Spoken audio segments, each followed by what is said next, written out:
Hello बच्चों, hello, welcome to doubt नट पर आप सभी का बहुत बहुत स्वागत है। गुड इवनिंग जी, गुड इवनिंग। कैसे हो आप सब? आ जाइए बेटा, आ जाइए। आप सभी का बहुत बहुत स्वागत है। आप सब बच्चे उम्मीद है एकदम स्वस्थ है, मस्त है और तंदुरुस्त है। तो कल आपका टेस्ट है। गुड इवनिंग जी, कैसे हैं आप सब? हेलो, आवाज आ रही है मेरी? सुन पा रहे हैं मुझे? गुड इवनिंग बेटा, good evening. Hello Pavan, hello Sonali, hello Sanjana, hello Banita, Ritesh, Asma, hello Ayush, Naira, Khushi. Good evening बेटा, कैसे हो आप सब?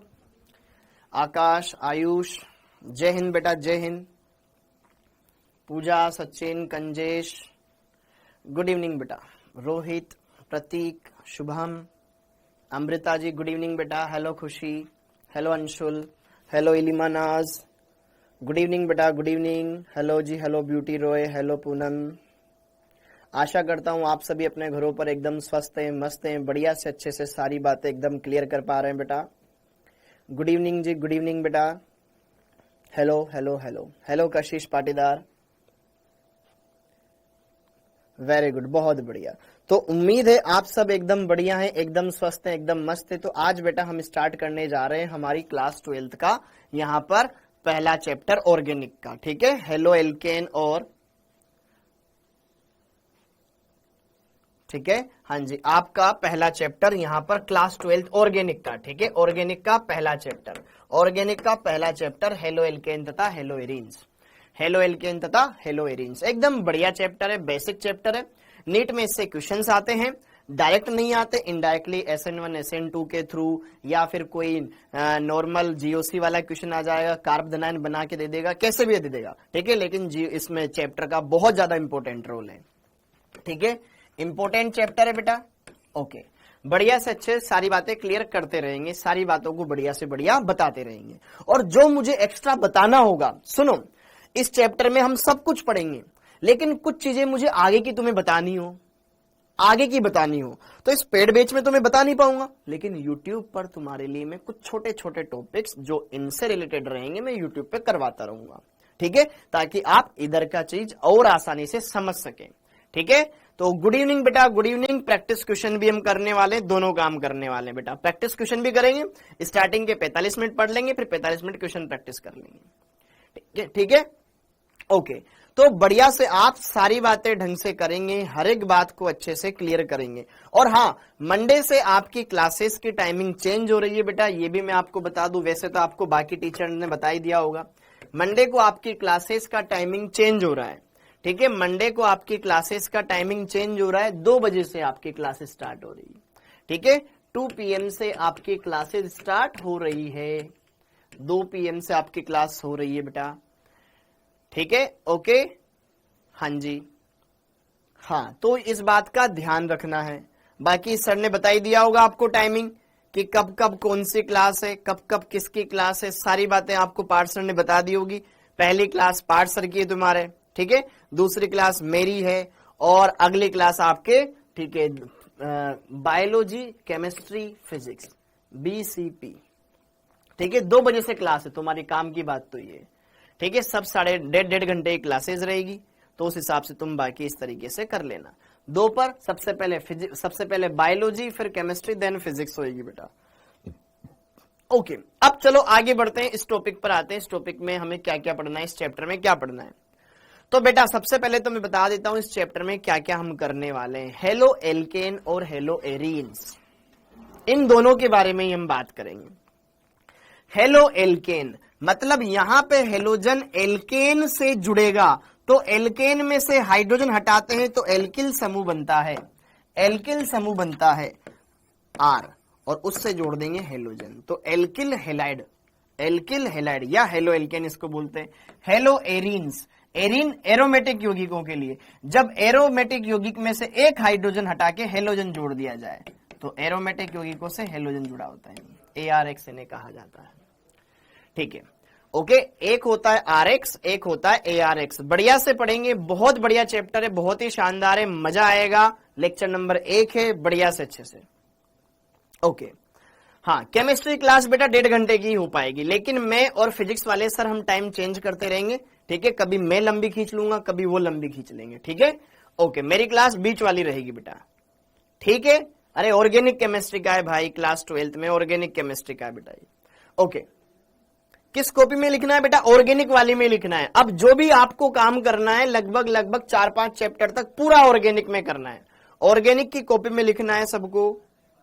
अरे कितना चैप्टर लगेगा बता दूंगा, सब बता दूंगा, ठीक है, अभी पढ़ चुपचाप। ओके, अब इस चैप्टर में क्या क्या पढ़ना है, सीधा सा आगे बढ़ते हैं, थोड़ा सा फोकस बिठाते हैं, वरना इधर उधर की बातें करके टाइम वेस्ट करवाओगे। हाँ जी, ओके, तो जरा देखो ध्यान, सबसे पहले हम बात करेंगे बेसिक इंट्रोडक्शन, एकदम सिंपल। आज का लेक्चर एकदम बेसिक रहेगा। सबसे पहले इंट्रोडक्शन से हम बात करेंगे, चीज को स्टार्ट करेंगे, फिर यहाँ पर हेलोजन व्युत्पन्नों का वर्गीकरण करेंगे, क्लासिफिकेशन करेंगे, किस टाइप से उनको हम क्लासिफाई कर सकते हैं, फिर उनका नामकरण कैसे किया जाता है हेलोजन व्युत्पन्नों का, उसको देखेंगे। फिर हेलो एल्केन बनाने की विधि पहले हम ये देखेंगे, हेलो एल्केन बनाते कैसे हैं, अलग अलग मेथड बताऊंगा तुम्हें, अलग अलग तरह के। फिर उनके भौतिक गुणधर्म देखेंगे, रासायनिक अभिक्रियाएं, फिर हेलो बेंजीन, फिर ग्रिग्नार अभिकर्मक जो इसके अंदर इंपॉर्टेंट, इनके बारे में जानेंगे। कुछ एक्स्ट्रा चीजें और है जो हम यहाँ पर देखेंगे। हर एक चीज को बेस्ट से बेस्ट करेंगे, तुम्हें कोई भी इधर उधर की बातें जानने की जरूरत नहीं पड़ेगी। बस ये लेक्चर देख लो, इनसे आपको सारी बातें क्लियर हो जाएगी। और ऑर्गेनिक में बेटा क्या करना, साथ के साथ जो आपकी एनसीईआरटी है उसके पीछे के जो क्वेश्चन है बेटा, एनसीईआरटी के पीछे क्वेश्चंस दे रखे हैं, उनको भी सोल्व करते चलना आप सेल्फ, ताकि आपको धीरे धीरे आपको प्रैक्टिस भी होती चले। मैं क्लास में तो करवाऊंगा ही सही, लेकिन अपार्ट उसके आपको वो भी देख लेने हैं, ठीक है। अब आगे बढ़ते हैं, समझ में आया? तो चलिए स्टार्ट करते हैं बेसिक इंट्रोडक्शन से कहानी। ओके, सबसे पहली बात यार, हेलो एल्केन बोले या हेलो एरीन बोले, दोनों के अंदर एरोमेटिक यौगिक या एलिफेटिक यौगिकों में हेलोजन परमाणु जुड़ा होता है। तो इनको हम जनरल तौर पर हम बोलते हैं बेटा हेलोजन व्युत्पन्न, हेलोजन व्युत्पन्न, हेलोजन व्युत्पन्न, ठीक है, हेलोजन व्युत्पन्न। तो हेलोजन व्युत्पन्न बेसिकली है क्या?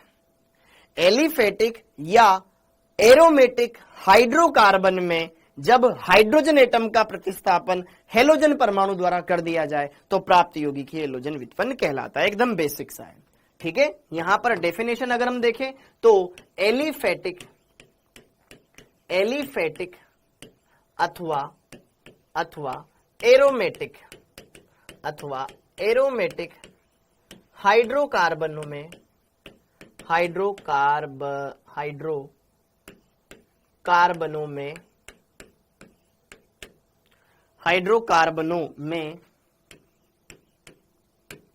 यदि हाइड्रोजन परमाणु का, ठीक है, यदि हाइड्रोजन एटम का प्रतिस्थापन हेलोजन परमाणु के द्वारा कर दिया जाए, हेलोजन परमाणु के द्वारा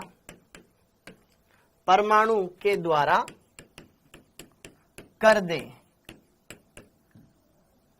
दे तो हेलोजन व्युत्पन्न प्राप्त होते हैं। तो हेलोजन व्युत्पन्न बनते हैं, कुछ भी लिख सकते हो, बिल्कुल बेसिक सा है, हेलोजन व्युत्पन्न बनते हैं, एकदम बेसिक सा था, है ना, कुछ ऐसा नहीं है जो तुम नहीं जानते हो। ओके, अब हेलोजन व्युत्पन्नों का वर्गीकरण कैसे करेंगे, किस तरीके से हमें देखना है, सारी बातें एकदम क्लियर दिमाग में आपके में बिठाता हूं, ठीक। तो बेसिकली जो हेलोजन व्युत्पन्न है किस टाइप से हम यहां पर क्लासिफाई कर सकते हैं, ठीक है। तो अब इनका देखेंगे हम वर्गीकरण, फिर उसी के अंदर सारी बातें यहां पर मैं आपको बताता जाता हूं। वर्गीकरण, ठीक है, जब भी कोई भी एलिफेटिक हाइड्रोकार्बन जैसे मिथेन हुआ, इथेन हुआ, उनमें से हाइड्रोजन हटा दो, हेलोजन लगा दो, कोई भी लगा दो, फ्लोरीन, क्लोरीन, ब्रोमीन, आयोडीन, तो हेलोजन व्युत्पन्न बन जाएंगे, ठीक है। अब इनका वर्गीकरण देखेंगे, वर्गीकरण से आपको बहुत सारी चीजें क्लियर होती चली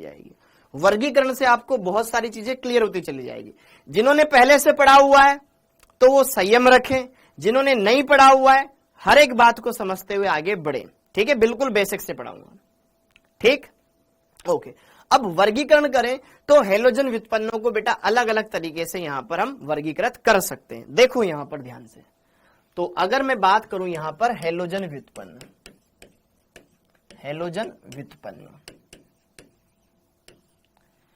बेसिकली इनको हम अलग अलग टाइप से क्लासिफाई कर सकते हैं।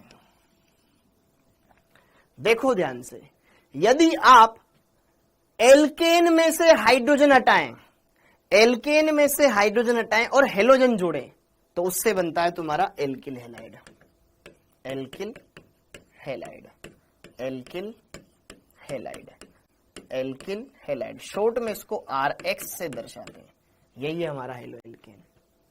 ठीक है, यदि हाइड्रोजन एल्कीन में से हटाया जाए, एल्कीन में से हाइड्रोजन हटता है तो कौन सा समूह बनता है? एल्किनिल समूह। याद है, एल्किल, एल्किनिल, एल्काइनिल पढ़ा था हमने। एल्कीन में से हाइड्रोजन हटाया जाए तो बनता है एल्किनिल हैलाइड, एल्किनिल हैलाइड। ओके, और एल्काइन में से हटा दिया जाए हाइड्रोजन तो उसको जनरल भाषा में बोला जाता है एल्काइनिल हैलाइड। ओके, और अगर एरोमेटिक यौगिक में से हटा दिया जाए हाइड्रोजन, जैसे कि बेंजीन वेंजीन में से हटा दिया जाए तो उसको बोलते हैं बेटा aryl halide, aryl halide, aryl halide. इसको जनरली ARX से रिप्रेजेंट करते हैं। X मतलब हेलोजन। समझ में आया? एल्केन में से हाइड्रोजन हटा देंगे ये बन जाएगा, एल्कीन में से हटा देंगे ये बन जाएगा, एल्काइन में से हटा देंगे हाइड्रोजन तो ये और हेलोजन लगा देंगे ये बन जाएगा, ये बन जाएगा सामान्य नाम। ओके, इतनी बात क्लियर। अब यही जो एल्किल हैलाइड है, यही एल्किल हैलाइड है, यही एल्किल हैलाइड है, कितने हाइड्रोजन हटा के कितने हेलोजन जोड़ रहे हो? भाई हाइड्रोजन हटा के हेलोजन लगाया, एक हाइड्रोजन हटाया एक हेलोजन जोड़ दो, दो हाइड्रोजन हटाए दो जोड़ दो, तीन हटाए तीन जोड़ दो, चार हटाए चार जोड़ दो। वो आपके ऊपर डिपेंड करता है ना कितने हाइड्रोजन हटा रहे हो आप। तो यहां पर हेलोजन परमाणुओं की संख्या के आधार पर, on the basis of halogen atoms, ठीक है, यहां पर इसको अलग अलग टाइप से हम कैटेगराइज कर सकते हैं। हेलोजन परमाणुओं की संख्या के आधार पर, की संख्या के आधार पर, के आधार पर। हाँ जी, पहला होता है मोनो हेलो एल या mono alkyl halide, alkyl halide के रूप में लिख रहे हैं तो mono alkyl halide, mono alkyl halide. ठीक है, दूसरा di alkyl halide, di alkyl halide, दो हेलोजन हो तो। थर्ड हो जाएगा बेटा tri alkyl halide, tri alkyl halide.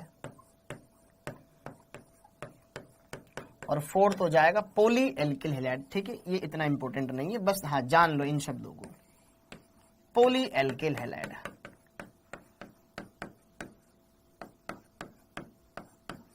Alkyl halide. Okay, एकदम बेसिक सी बात है। एक हेलोजन है तो मोनो एल्किल हैलाइड, दो है तो डाई एल्किल हैलाइड, तीन है तो ट्राई, चार है तो टेट्रा पेंटा हेक्सा, इस टाइप से आता जाएगा। पोली लिख लिया। अच्छा, अब जो मोनो एल्किल हैलाइड होता है, मतलब जब एल्केन में से एक हाइड्रोजन हटा के एक हेलोजन हम जोड़ेंगे तो मोनो एल्किल हैलाइड बनेगा। अब इसमें कार्बन की डिग्री क्या है उसके आधार पर इसको भी यार तीन भागों में बांटा गया है। हेलोजन एटम से जुड़े कार्बन की डिग्री के आधार पर, की डिग्री के आधार पर, के आधार पर एक ही बार में सारा काम समेट देंगे अपन। ठीक है, पहला प्राथमिक एल्किल हैलाइड, प्राथमिक एल्किल हैलाइड, प्राथमिक एल्किल हैलाइड, प्राथमिक alkyl halide 1 degree RX, 1 degree RX। अच्छे से उदाहरण देके बताऊंगा मैं आपको, चिंता मत करो। प्राथमिक एल्किल हैलाइड। दूसरा होता है बेटा आपके पास द्वितीयक एल्किल हैलाइड, द्वितीयक एल्किल हैलाइड।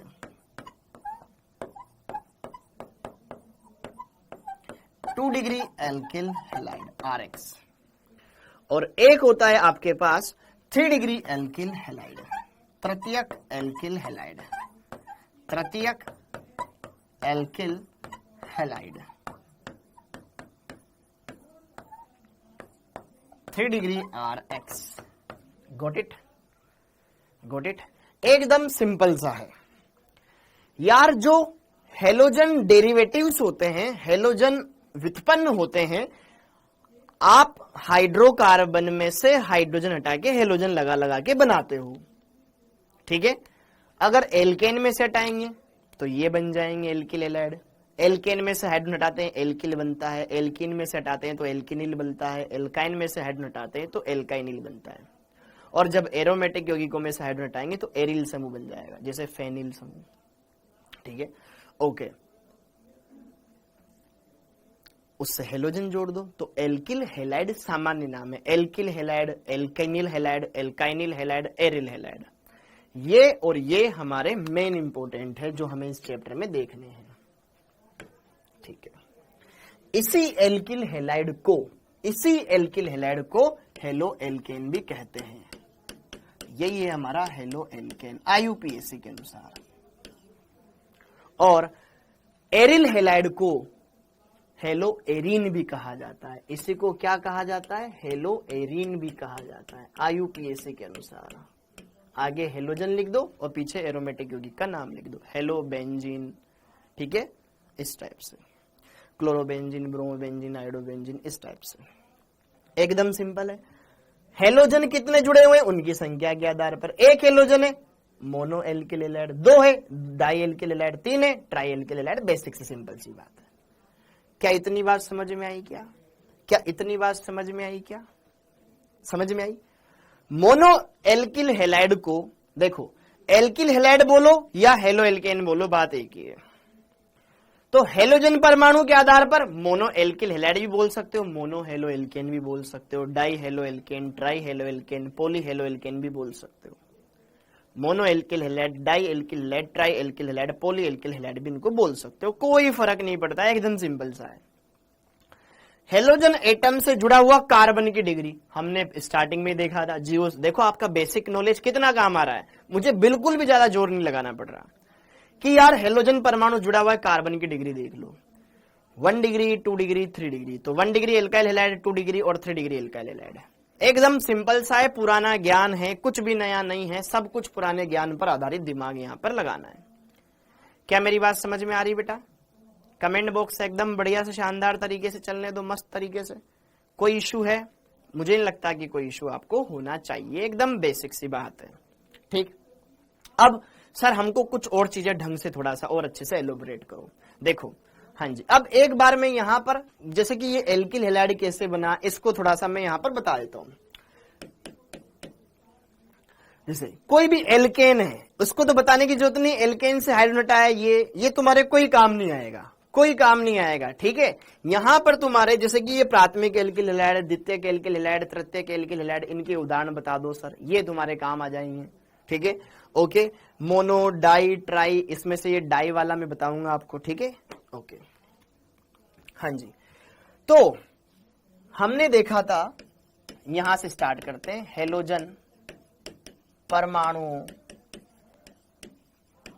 की संख्या के आधार पर,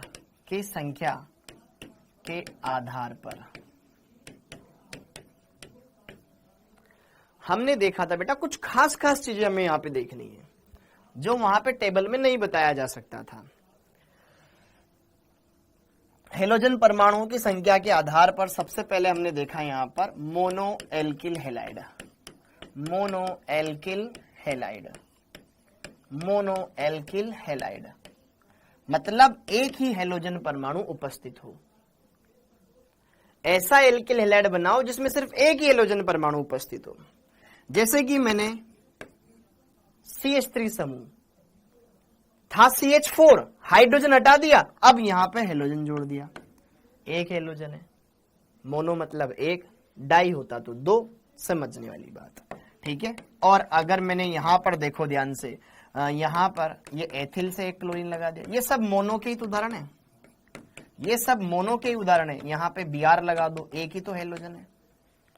सब मोनो एल्किल हैलाइड के ही उदाहरण है। ये सब एल्किल समूह ही तो है। एथिल, मेथिल, एथिल, आइसोप्रोपिल पहले भी हमने पढ़ा हुआ है, ऐसा कुछ नया हम नहीं देख रहे हैं। आइए आदि,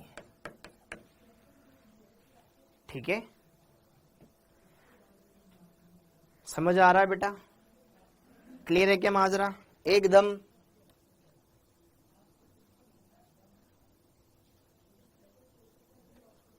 अरे ठीक है, ठीक है। अरे एनसीईआरटी वगैरह उससे कोई टेंशन नहीं है, ठीक है, कोई फर्क नहीं पड़ता। हाँ जी, ये वाली बात और ये वाली बात एकदम क्लियर हो गई। ये वाली बात एकदम क्लियर हो गई। एकदम बेसिक सी बात है। ओके, अब कोई भी जोड़ दो यार, एक हेलोजन है ना, कोई भी हो, क्या फर्क पड़ता है, कोई भी हेलोजन हो, एक होना चाहिए बस, तो मोनो एल्किल हैलाइड बन जाएगा। अब देखो ध्यान से, यहां पर डाई एल्किल हैलाइड है, डाई एल्किल हैलाइड।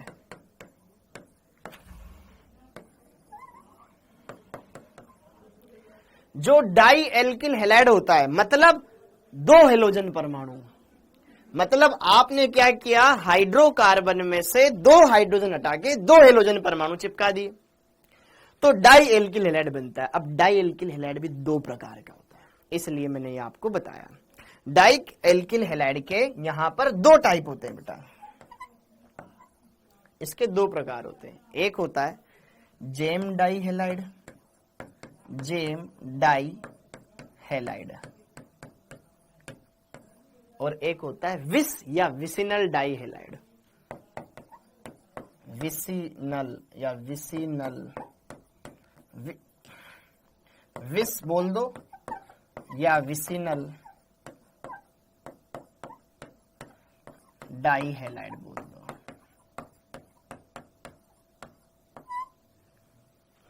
एक होता है जेम, एक होता है विसिनल या विस डाई हैलाइड, ठीक है। जेम और विस ध्यान रखना, जेम और विस ध्यान रखना। डाई हैलाइड जिसमें दो हेलोजन हो। अब यहां पे एक होता है जेम और एक होता है विस। इस बात को समझना बढ़िया से, अच्छे से, बहुत ही अच्छी चीजें हैं, बहुत ही बढ़िया चीजें हैं जो मैं आपको यहां पे बता रहा हूं। साथ के साथ लिखते चले बेटा, ऐसा कुछ नहीं है कि जो आप ना कर पाए, अच्छे से यहां पर देख सकते हैं। जेम डाई हैलाइड और ये हो जाएगा विस डाई हैलाइड।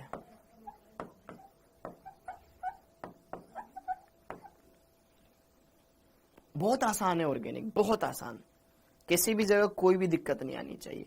बढ़िया जाके घर पे रिवाइज करना, अच्छे से स्टार्टिंग से बेस मजबूत बनाए रखना। ओके, अब देखो जेम डाई हैलाइड क्या होता है। जेम डाई हैलाइड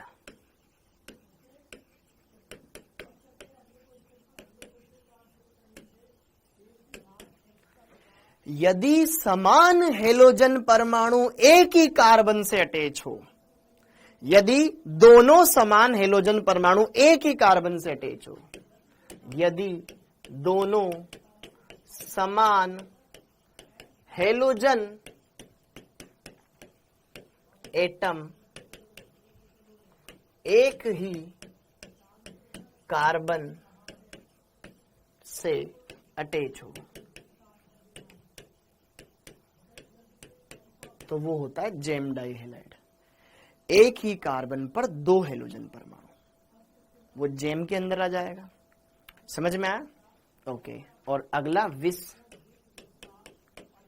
फिर एक साथ उदाहरण लिखवा दूंगा। यदि समान हेलोजन परमाणु अगल बगल कार्बन से अटैच हो, अगल बगल, जस्ट एडजेसेंट कार्बन एटम्स, ठीक है। यदि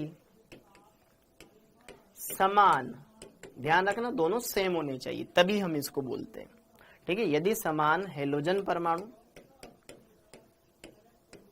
हेलोजन एटम एडजेसेंट, या फिर हिंदी में लिख देता हूं मैं आपके, समीपस्थ, समीपस्थ, समीपस्थ मतलब अगल बगल, अगल बगल, अगल बगल, अड़ोसी पड़ोसी, ठीक है। यदि समान हेलोजन एटम्स अगल समीपस्थ कार्बन एटम्स, कार्बन परमाणुओं पर अटैच हो, परमाणुओं पर अटैच हो।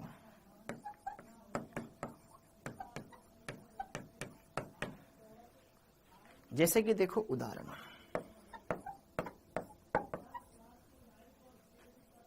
जैसे कि देखिए बेटा CH3CH, पहले अभी लिखना नहीं, CH3CH3 ये होता है आपका इथेन, एकदम बढ़िया से अच्छे से देखना, ये होता है आपका इथेन। अगर मैं एक हाइड्रोजन हटा देता तो ये, अगर मैं यहां पे हेलोजन लगा देता तो ये बन गया आपका मोनो एल्किल हैलाइड। एक हेलोजन है इसलिए एल्किल हैलाइड तो है, हेलोजन जोड़ा आपने एल्केन में, एल्किल हैलाइड बन गया, लेकिन एक इसलिए मोनो है। अगर मैंने इसके 2 हाइड्रोजन हटा दिए, इस कार्बन की 2 संयोजकताएं मुक्त हो जाएगी। और अगर दोनों पर समान हेलोजन जोड़ दिया तो वो कहलाएगा आपका जेम डाइहैलाइड। क्या कहलाएगा? जेम डाइहैलाइड। जनरल, जनरल क्या बोलेंगे हम इसको? जेम डाइहैलाइड। जैसे कि इस कार्बन पर अगर मैं 2 क्लोरीन जोड़ दूं तो ये जेम डाइक्लोराइड बन जाएगा। ये जनरल टाइप इसका, ठीक है, इसको हम जनरली क्या बोलेंगे? ये जेम डाइहैलाइड है, एक ही कार्बन पर, ठीक है, जेम डाइहैलाइड ये बन जाएगा, ओके। और अगर ये दोनों ही कार्बन परमाणु अगल बगल पे लगा दिए ऐसे, तो ये विस डाइहैलाइड कहलाएगा। जनरल नाम इनका ये कहलाएगा विस डाइहैलाइड, विस डाइहैलाइड।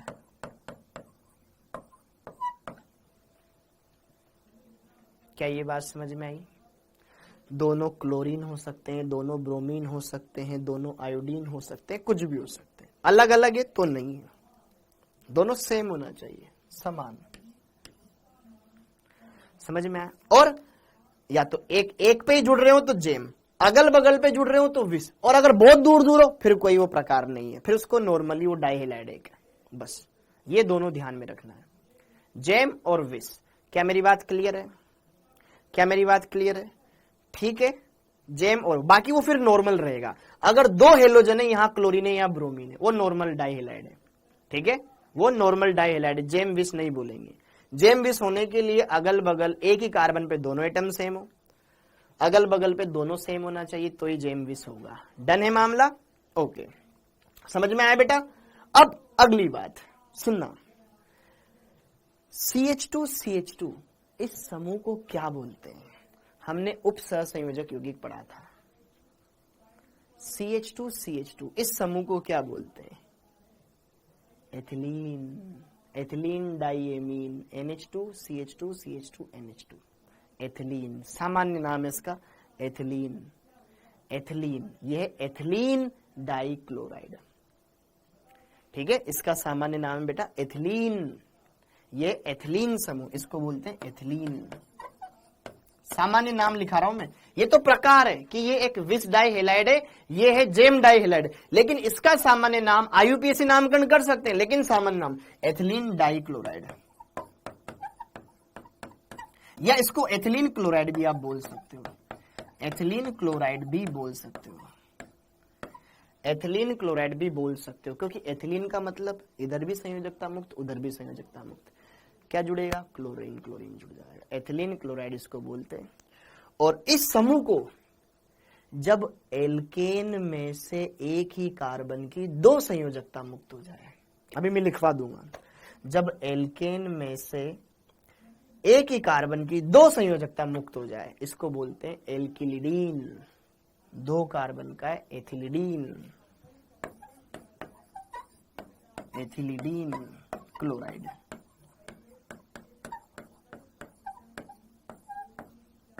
एक बार इनको लिख लो, बढ़िया से मैं बताता हूं। हाँ जी, एक बार लिख लो, बढ़िया से मैं बताता हूं। हाँ जी, हो गया ये, एक है एथिलिडीन क्लोराइड और एक है एथिलीन। तो अब यहां पर हमने 2 समूह देखे, दो समूह देखे, एल्किल देख लिया था, एल्किनिल देख लिया था, एल्काइनिल देख लिया था, बाकी ये देख लिए। सर ये एथिलीडीन कब लिखते हैं और ये एथिलीन कब लिखते हैं, इनके बारे में बता दो थोड़ा सा। तो जरा देखो ध्यान से, नोट लगा के एक पॉइंट लिख लो, नोट लगा के एक पॉइंट लिख लो। पहला पॉइंट, ठीक है, मतलब कि ये एथिलीन, ठीक है, मतलब एल्किनिल, एल्किनिल, जैसे कि एल्किनिल समूह, ये क्या है, एल्किनिल समूह, निल, एल्किनिल लिखा है ना, एथिलीन, एथिलीन, हाँ, एल्किलीन समूह, हाँ, एल्किलीन समूह, ये क्या है, एल्किलीन, जैसे कि मेथिलीन, एथिलीन, प्रोपिलीन, ये क्या समूह है, एल्किलीन समूह। जब एल्केन के अब जैसे कि मान लो एक ही कार्बन का एल्केन है तो उससे 2 हाइड्रोजन हटा दो, ठीक है। और अगर मान लो कोई ज्यादा कार्बन का एल्केन है, जैसे कि 2 कार्बन का है, 3 कार्बन का है, 4 कार्बन का है, 5 कार्बन का है, समझना मेरी बात को, एक कार्बन है, हमें 2 हाइड्रोजन हटाने हैं। देखो ध्यान से, यहां पर मैंने 2 हाइड्रोजन हटाए, एक हाइड्रोजन इधर से, एक हाइड्रोजन इधर से, तो यहां पर एल्किलीन समूह कब बनता है, जब किसी एल्केन के सिरे वाले कार्बन परमाणुओं से एक एक हाइड्रोजन एटम हटाया जाता है तो एल्किलीन समूह प्राप्त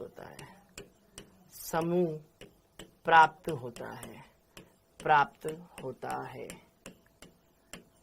अरे कुछ समूह के नाम दे रखे हैं तो ये लिखवाने पड़ते हैं, अदरवाइज कई जगह आपको ये सामान्य नाम देके क्वेश्चन पूछ लेता है तो फिर वहां दिक्कत हो जाती है।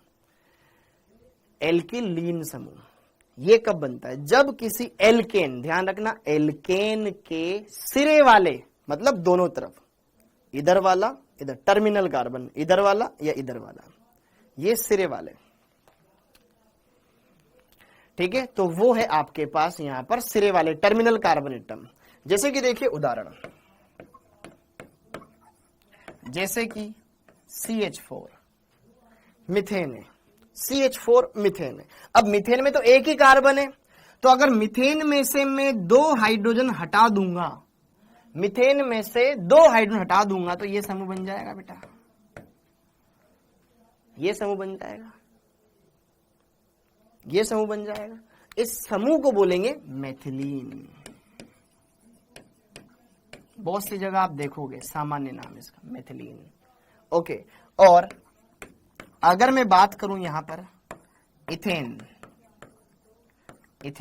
तो 2 हाइड्रोजन तो हटाने हैं, इस परिभाषा के अनुसार 2 हाइड्रोजन तो हटाने, एक इससे और एक इससे, 2 हाइड्रोजन हटा दिए, एक इससे हटा दिया और एक इससे हटा दिया, इसका नाम होता है एथिलीन,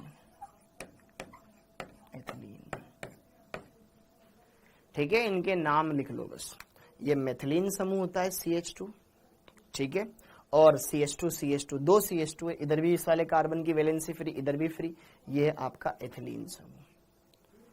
थोड़ा सा कॉम्प्लेक्स है बेटा, कि सर पहले तो बढ़िया समझ में आ रहा था, अचानक से क्या टॉपिक आ गया। थोड़े कुछ समूहों के नाम है जो आपको और याद करने हैं, बस, और कुछ नहीं है। हाँ जी, कुछ समूहों के नाम और है जो आपको याद करने, बाकी एकदम समझ में आने वाली बातें ही चल रही है, ठीक है, ओके। मीथेन से जब हाइड्रोजन हटाया तो बन गया मेथिलीन समूह, इथेन से जब हाइड्रोजन हटाया तो बन गया बेटा एथिलीन समूह। ये समझ में आया? थोड़ा सा हो सकता है लिटिल बिट कंफ्यूजिंग हो, लेकिन यही है बेटा। अब जैसे कि देखो ध्यान से, एक अभी इसके बाद अब अगला देखो, ये तो एल्किलीन समूह हो गया। अब एक होता है एल्किलिडीन समूह, एल्किलिडीन समूह। अब इसका एक और नाम लिखाऊंगा, एल्किलिडीन समूह। एल्किलिडीन समूह, एल्किलिडीन। जब एक ही हेलोजन, जब एल्केन के एक ही कार्बन से दो हेलोजन हटाए जाएं, एक ही कार्बन से दो हेलोजन हटा दो, जब एक ही, जब एल्केन के, जब एल्केन के एक ही कार्बन से दो हाइड्रोजन एटम्स हटा दिए जाएं, हटा दे तो एल्किलिडीन समूह प्राप्त होता है। एल्किलिडीन समूह बनता है, समूह बनता है। ओके, ये एनसीईआरटी में कुछ नाम दे रखे इसलिए लिखवा रहा हूं, वरना कोई फर्क नहीं पड़ता कहीं पे भी इनका, ठीक है। हाँ जी, ताकि फिर आप वहां देखो सर ये तो क्या होता है, आपने तो लिखा है नहीं, इसलिए लिखा रहा हूं मैं इनको। हाँ जी, एल्किलिडीन, एल्किलीन। अब इसका उदाहरण देखो, जैसे कि देखो ध्यान से, जब एल्केन में एक ही कार्बन से दो हाइड्रोजन परमाणु हटाए जाएं। अब देखो बच्चों यहां पर ये वाला मीथेन, मीथेन में तो एक ही कार्बन था, तो यही अगल बगल वाला कार्बन, तो यहां पर इसका नाम मेथिलीन भी लिख सकते हैं, या ऑब्लिक में मेथिलिडीन भी बोल सकते हैं, मेथिलिडीन भी बोल सकते हैं। ये मैंने यहां पे लिखवाया, थोड़ा सा कंफ्यूजिंग है। अब अगला उदाहरण, जैसे कि CH3, CH3, ये था तुम्हारे पास इथेन। अगर मैंने इसमें दो हाइड्रोजन हटा दिए एक ही कार्बन से, तो ये समूह बना, इसको क्या बोलेंगे? इथेन से बनाए एथिलिडीन, एथिलिडीन, एथिलिडीन, एथिलिडीन, इसको बोलेंगे। थोड़ा सा कंफ्यूजिंग है बेटा, ठीक है, बोलने में कंफ्यूजिंग है। ओके, और अगर इसी तरीके से, अगर इसी तरीके से, जैसे कि एक समूह मेरे को याद आता है जो मैं आपको लिखवाना चाहूंगा, ठीक है, ये बेंजीन है। बेंजीन के ऊपर यहां पे CH3 होता तो टोलुइन होता, ठीक है। ओके, अगर यहां पे CH2 है तो हम इसको बेंजिल बोलते हैं। जब यहां पे CH2 होता था इसको हम बोलते थे बेंजिल समूह। और अगर यहां पर क्या कर दूं बेटा, CH कर दूं और इसकी दो संयोजकताएं मुक्त कर दूं, तो इस समूह को क्या बोलते थे? या तो हम बोलते थे बेंजो, बेंजिल, बेंजो, बेंजेल। याद करो, तीन समूह मैंने लिखवाए थे। मैंने पहले वहां पे इसलिए नहीं लिखवाया क्योंकि चीजें कंफ्यूजिंग ना हो जाए। ये जो समूह है बेंजीन के ऊपर CH, इसकी दो संयोजकताएं फ्री, इसका एक और नाम होता है बेटा बेंजिलिडीन, बेंजिलिडीन या फिर बेंजो, ठीक है। बेंजो नाइट्राइल तो होता है ना, ठीक है, बेंजेल या फिर बेंजेल इसको कहा जाता है, बेंजेल समूह इसको कहा जाता है। हाँ जी, थोड़ी सी कंफ्यूजिंग वाली चीजें हैं, लेकिन ये है इनके कुछ के नेम है जो कि ये नाम तो कहीं काम भी नहीं आता है, ये ध्यान रखो। हाँ, एक बार मैं रिवाइज करवा देता हूं। देखो, सबसे पहले जो मैंने स्टार्ट किया, हेलोजन व्युत्पन्न, हाइड्रोजन हटाना है, हेलोजन चिपकाना है, उस हिसाब से इनका वर्गीकरण किया। एल्किल हैलाइड, जब एल्केन में से हाइड्रोजन हटाया हेलोजन चिपकाया, एल्कीन में हाइड्रोजन हटाया हेलोजन चिपकाया, एल्किनिल हैलाइड। एल्किल, एल्किनिल, एल्काइनिल, एरिल, सबके पीछे इल इल इल इल आ रहा है, ठीक है, तो कोई कंफ्यूज नहीं होना चाहिए। अब यहां पर एल्किल हैलाइड में जब आपने एल्किल हैलाइड बनाया तो कितने हाइड्रोजन हटाए, कितने हेलोजन लगाए, उस आधार पर हेलोजन परमाणु की संख्या के आधार पर मोनो, डाई, ट्राई, पोली, इस टाइप से हमने बना दिया। डिग्री के आधार पर हमने ये बना दिया, ठीक है। अब हेलोजन परमाणु कितने हैं तो उसके आधार पे मोनो तो नॉर्मल है, लेकिन डाई हैलाइड दो प्रकार का होता है, इसलिए मैंने आपको बताया। एक होता है जेम डाई हैलाइड, एक होता है vic di halide. Gem di halide जब एक ही कार्बन पर दो हेलोजन जुड़े हुए, सेम। जेम क्या होता है? जब एक ही कार्बन पर दो समान हेलोजन परमाणु जुड़े हुए हो।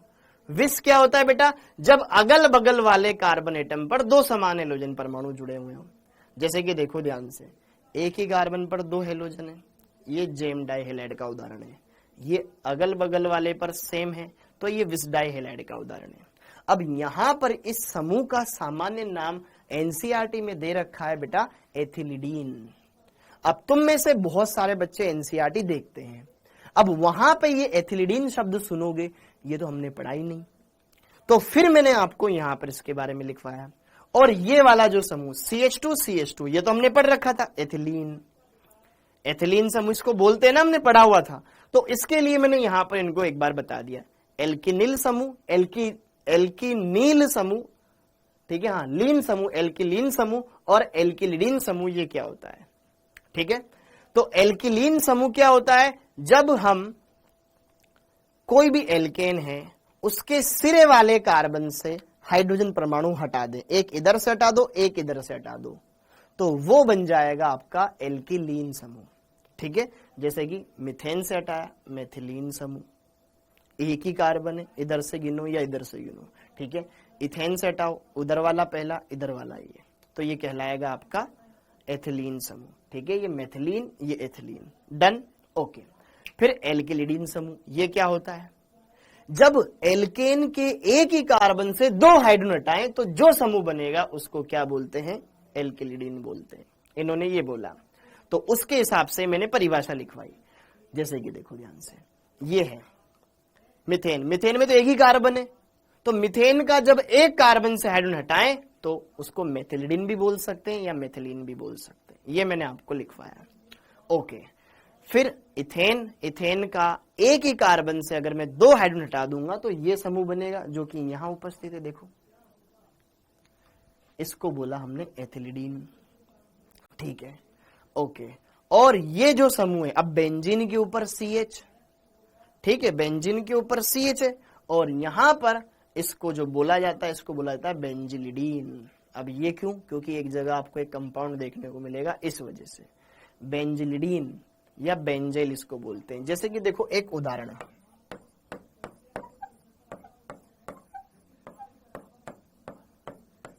CHCl2, ये लिखा हुआ है, बेंजीन के ऊपर CHCl2 लिखा हुआ है, ओके।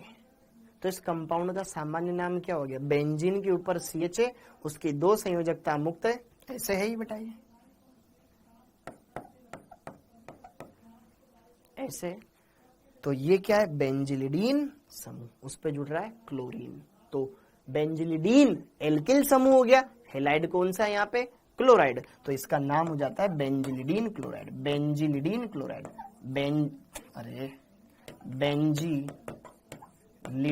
क्लोराइड,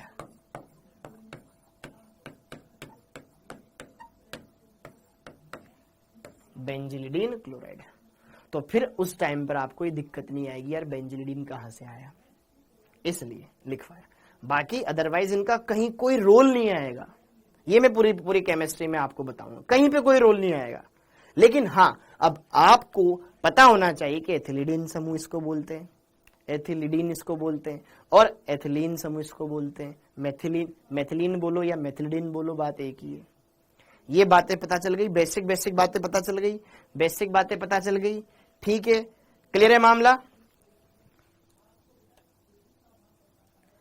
विस डाई हैलाइड में सेकंड वाला एग्जांपल जैसे एथिलीन डाई एमीन, हाँ जी, जरा देख ध्यान से, ध्यान से। यहां पे जो एनसीईआरटी में बेटा इस कंपाउंड का नाम दे रखा है, बिल्कुल I totally agree with you, NCERT में जो नाम दे रखा है एथिलीन क्लोराइड लिख रखा है, एथिलीन क्लोराइड, एथिलीन एल्कोहल, ठीक है, ओके। तो फिर आप वहां पे क्या सोचोगे, या तो डाई लगा दो। अब यार जो एथिलीन समूह होता है उस नाम में क्या पता चल रहा है कि यार एथिलीन समूह में इधर की भी संयोजकता मुक्त, इधर की भी संयोजकता मुक्त। अब क्लोराइड लगाना है, अब क्लोराइड इधर जोड़ूंगा तब भी पूरा यौगिक नहीं बन रहा, दोनों तरफ जोड़ना पड़ेगा ना, तभी तो बनेगा, तभी बनेगा, ठीक है। तो एनसीईआरटी के अकॉर्डिंग ये नाम दे रखे इन्होंने जो हमने लिखे हैं, ताकि आपको कोई कंफ्यूजन ना हो। एथिलीन समूह CH2CH2 होता है, अब क्लोरीन जोड़ना है, दोनों तरफ आएगा ना, तभी तो कंपाउंड बनेगा बेटा पूरा, समझ में आया। जैसे कि देखो ध्यान से यहाँ पर ये बेंजिलिडीन क्लोराइड, बेंजिलिडीन क्लोराइड। अब बेंजिलिडीन क्या होता है, बेंजीन के ऊपर CH, 2 फ्री वैलेंसी। अब क्लोरीन है तो ऊपर भी जुड़ा होगा नीचे भी जुड़ा होगा, कॉमन सेंस, तभी तो ये पूरा कंपाउंड बना होगा, अदरवाइज तो एक कार्बन तो फिर भी फ्री वैलेंसी वाला ही रहा। जैसे कि देख ध्यान से, एथिलीडीन क्लोराइड, अब एथिलीडीन क्लोराइड है तो एथिलीडीन क्या होता है, CH3CH, 2 फ्री वैलेंसी। अब डाइन लगाता तो बढ़िया बात थी, ठीक है, नहीं लगाया तो हमें फिर दोनों जगह चिपकाना पड़ेगा।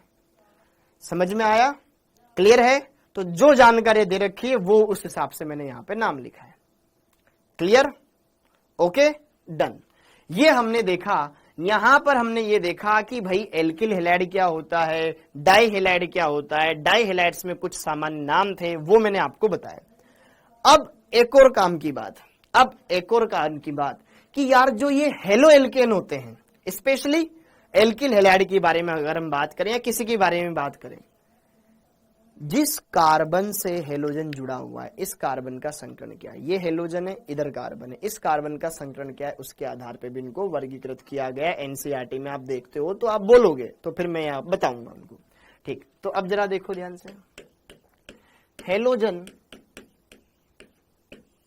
से जुड़े कार्बन एटम के संकरण के आधार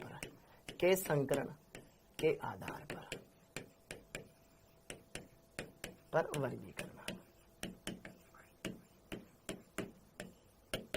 हाँ जी, ताकि उसको भी अपन लेते हुए चले साथ में, ठीक। हेलोजन से जो कार्बन अटैच है बेटा, उसके संकरण के आधार पर इनका वर्गीकरण। यहां पे कुछ नए नए नाम समझने को मिलेंगे जो आपने ऑलरेडी पढ़े हुए हैं। देखो, पहला,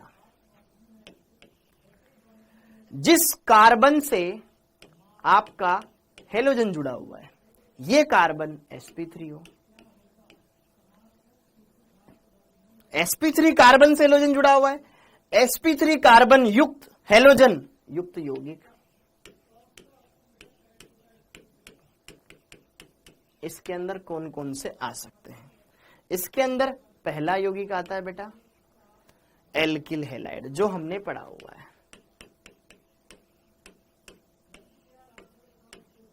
एल्किल हैलाइड डायरेक्ट देख लेंगे, एल्किल हैलाइड में कोई भी देख लो, जैसे कि एथिल क्लोराइड देख लिया, हेलोजन जिस कार्बन से जुड़ा हुआ है वो एकदम प्योर एकल बॉन्डेड है, ये sp3 कार्बन है। तो एल्किल हैलाइड में हेलोजन जिस कार्बन से जुड़ा हुआ है, वो sp3 है, तो इस कैटेगरी के अंदर एल्किल हैलाइड भी आ जाएगा, कोई दिक्कत नहीं है। दूसरा, एलिल हैलाइड,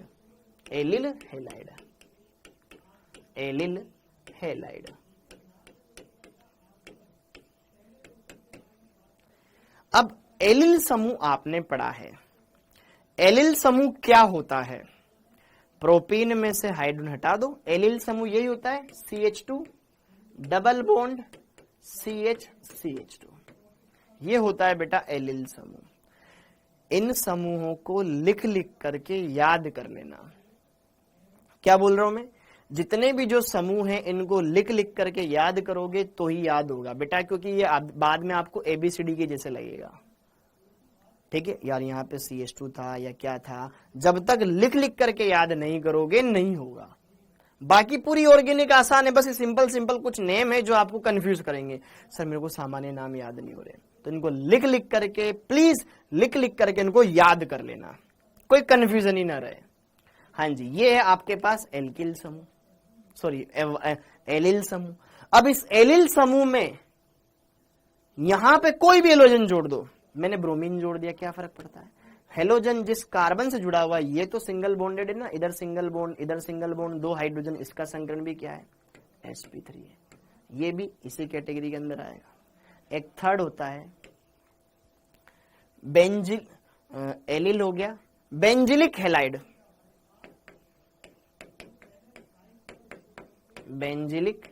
जैसे एलिल हैलाइड बोला या इसको एलिलिक हैलाइड भी बोल सकते हैं, ठीक है। बेंजिलिक हैलाइड, बेंजिल से जुड़ा हुआ, ये बेंजीन के ऊपर CH2, ये कहलाता है बेंजिल समूह, इससे जुड़ा हुआ हैलाइड। ये वाला कार्बन भी कैसा है आपका? sp3 है। ये जो समूह है टोटल, सामान्य नाम इसका क्या होता है? बेंजिल समूह, बेंजिल समूह, ध्यान रखिएगा। ओके, और ये वाला समूह क्या होता है आपका? एलिल समूह।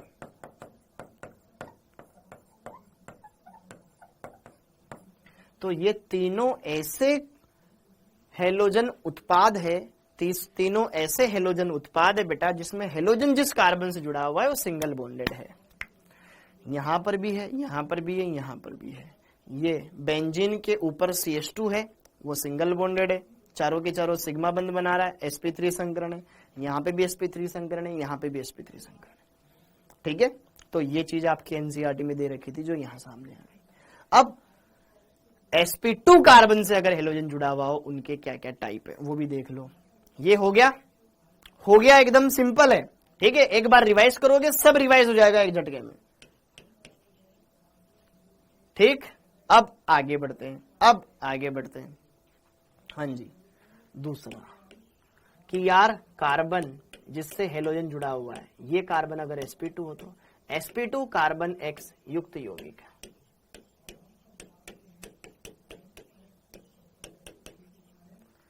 हाँ जी, इसमें दो टाइप है। एक है वाइनिलिक हैलाइड।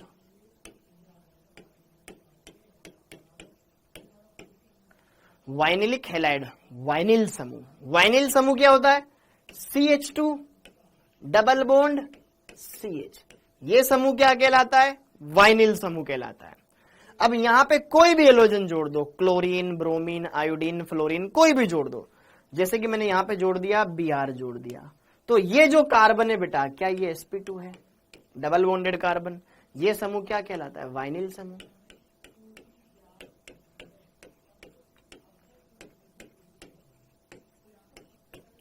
तो वाइनिल समूह में ये कार्बन sp2 संकृत होता है। तो sp2 संकृत कार्बन से अटैच हेलोजन वाला एक यौगिक ये हो गया। और एक है आपके पास एरिल हैलाइड।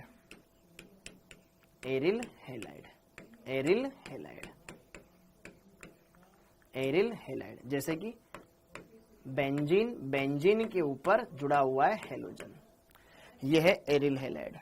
ठीक, तो जो ये कार्बन है, ये कार्बन क्या है? sp2 संकृत है और ये हेलोजन है।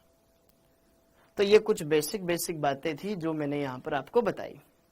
एकदम सिंपल से क्लियर कर सकते हो। अभी तक के टॉपिक में किसी को कोई डाउट आया हो तो मेरे को बताओ। हाँ जी, क्योंकि यही स्टार्टिंग का टॉपिक है जो थोड़ा सा अटपटा होता है इसका। हाँ जी, एक बार मुझे ये बता दो, अभी तक के टॉपिक में किसी को कोई दिक्कत आई हो तो बता दो बेटा। क्योंकि देखो यही वाला स्टार्टिंग टॉपिक है जो थोड़ा सा, जिसमें नाम वाम हमें जानने पड़ते हैं नए, बाकी सब सिंपल है।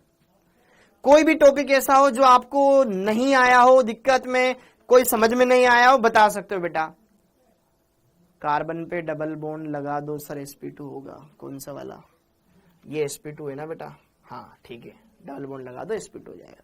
कोई भी टॉपिक ऐसा आया हो 1 का 3, ठीक है, पहले का 3 बेटा ये बेंजील समूह कहलाता है। तो बेंजील समूह से जुड़ा हुआ हैलाइड बेंजिलिक हैलाइड कहलाता है। इसको एलिलिक हैलाइड भी बोलते हैं। ये आपके पास एल्किल हैलाइड। तो अभी तक हमने ऐसा कुछ पढ़ा ही नहीं है, डिग्री के आधार पर एकदम सिंपल है, कोई दिक्कत नहीं है, एकदम सिंपल है सारी बातें। यहाँ पर ये वाइनिलिक हैलाइड है, वाइनिल समूह CH2 CH होता है, और ये यहाँ पर एलिल समूह होता है।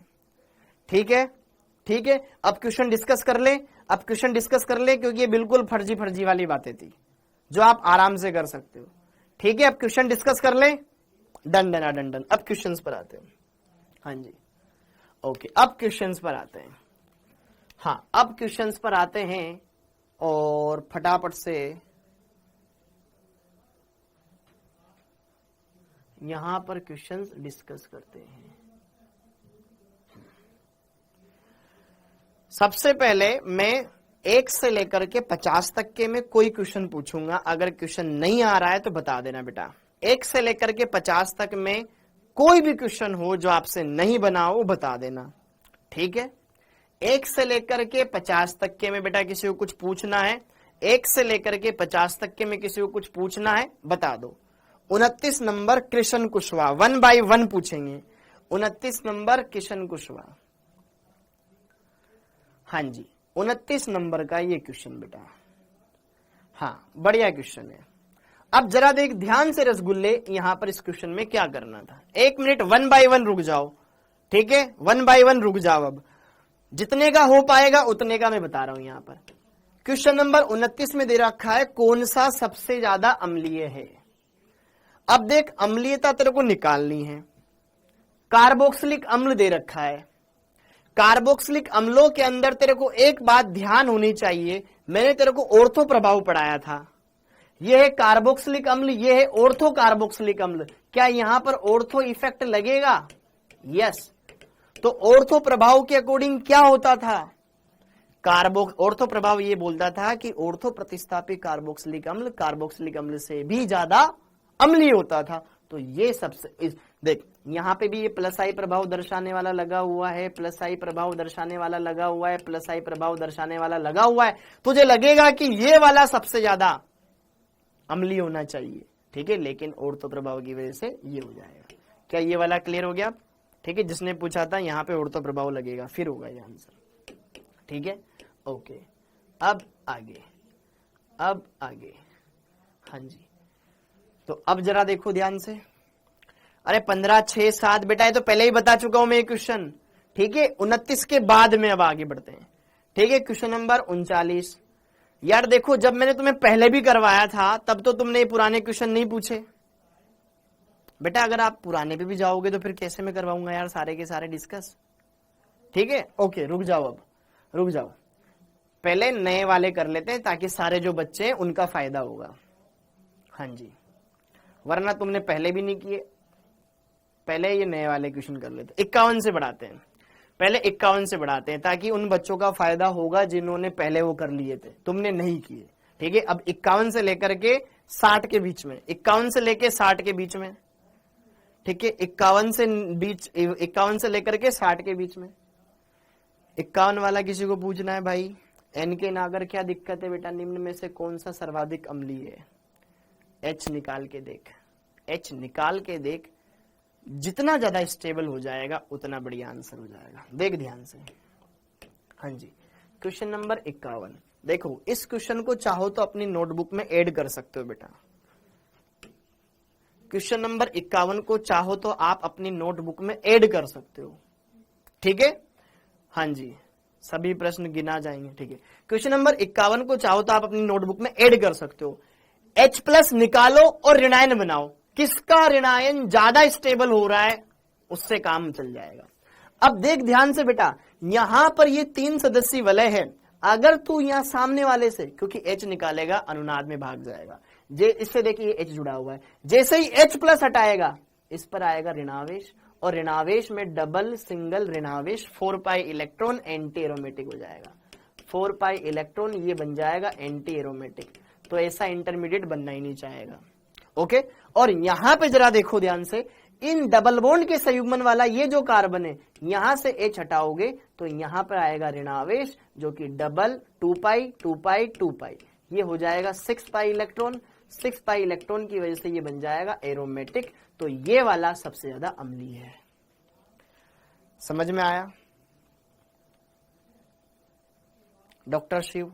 ठीक, तो यहां पे इसका आंसर होगा H+ हटा के नेगेटिव चार्ज बना, और नेगेटिव चार्ज जिसका ज्यादा स्टेबल हो जाए वो काम कर जाएगा। यहां पर ऐसा ऋणायन बन रहा है जो अनुनाद तो दर्शा रहा है, वो तो वहां भी दर्शा रहा था, लेकिन वहां एंटी एरोमेटिक वलय बना रहा था, यहां पे एरोमेटिक वलय बना रहा है, तो ये ज्यादा स्टेबल है, तो इसका H+ निकलने के बाद ज्यादा अम्लीय, ज्यादा स्थायी ऋणायन इसका बनेगा, ठीक है, ओके। ऑप्शन नंबर 11 का 2 हो जाएगा, 51 का 2 हो जाएगा, ओके। अब जरा देखो ध्यान से, ये वाला क्वेश्चन तुम कर लोगे, मेरी तरफ से बढ़ता हूं मैं, ठीक है, तुम बहुत अलग अलग जा रहे हो सब। 52 वाला क्वेश्चन, क्वेश्चन नंबर 52, निम्न में से अम्लीयता के घटते क्रम में व्यवस्थित करो, ठीक है। बेंज OH के ऊपर क्लोरीन लगा रखा है, यहां पे ये है, एकदम आराम से हो जाएगा, आराम से। ये क्वेश्चन क्लास नोट्स में भी आपको मिल जाएगा, खुद से कर सकते हो, ठीक, ओके। अब इसके बाद निम्न में से कौन दुर्बलतम अम्ल, में खुद से करवा रहा हूं बेटा, ठीक है, देख लिया मैंने तुम्हारा, अलग अलग कोई पूछ रहा है, हाँ जी। 53 ये जूम कर दिया भाई। अब देखो ध्यान से, 53 अगर आप देखते हो तो ये बेंजोइक अम्ल है, ये हाइड्रोक्सी समूह लगा रखा है, यहाँ हाइड्रोक्सी समूह, यहाँ हाइड्रोक्सी समूह। अब इसको करो, अरे यार ऑर्थो वाला ज्यादा आ जाएगा ना, ये है यहाँ पे, ये ऑर्थो है। अब बाकी का प्रभाव भी देखो, ये प्लस एम दर्शा, यहाँ पे माइनस आई दर्शाएगा, ये क्या दर्शाएगा यहाँ पर, ये क्या दर्शाएगा यहाँ पर।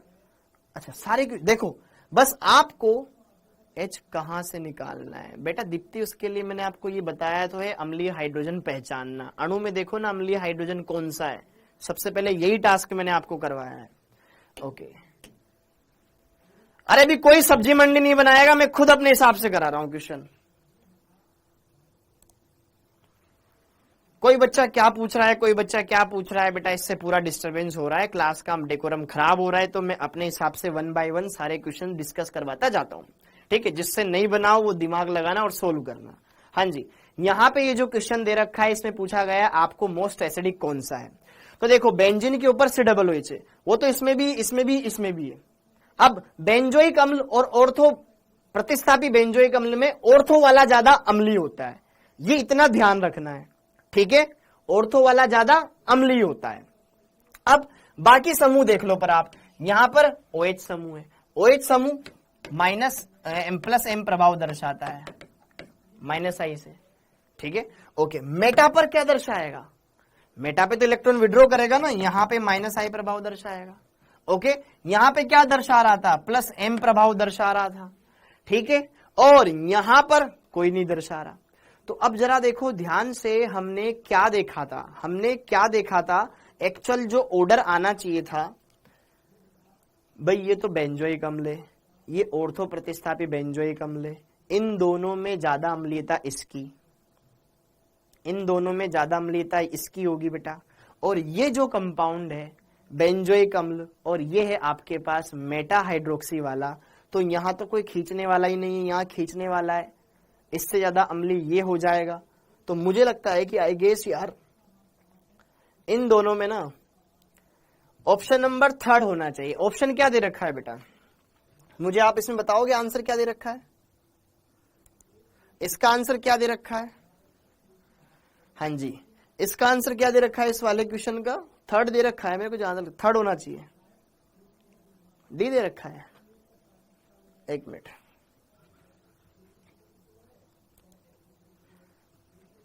हाँ जी, इस वाले क्वेश्चन को 53 है, इसका आंसर देखो, ये हाइड्रोक्सी समूह है, ऑर्थो वाले की अम्लीयता ज्यादा होती है इसके कंपैरिजन में, तो ये तो हो ही नहीं सकता, इन दोनों में से कोई एक आंसर होगा। अब अगर हम देखें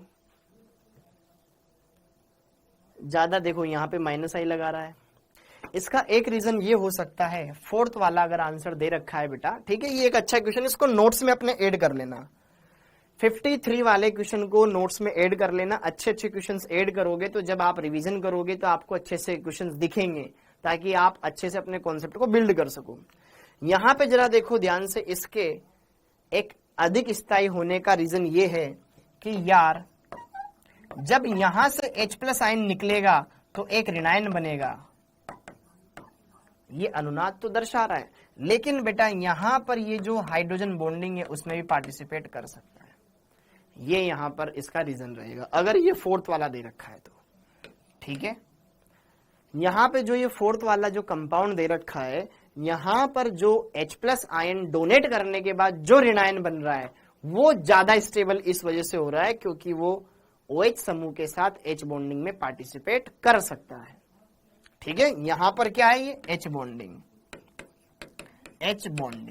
H बंधन में पार्टिसिपेट कर सकता है, तो इस वजह से उसको एक्स्ट्रा स्टेबिलिटी प्रोवाइड हो जाएगी। ठीक है, ऐसे क्वेश्चन जेई में बहुत आते हैं। ठीक है, ऑप्शन दिख गया मेरे को, इसलिए फिर मैंने यहां पे बोला इस बात को।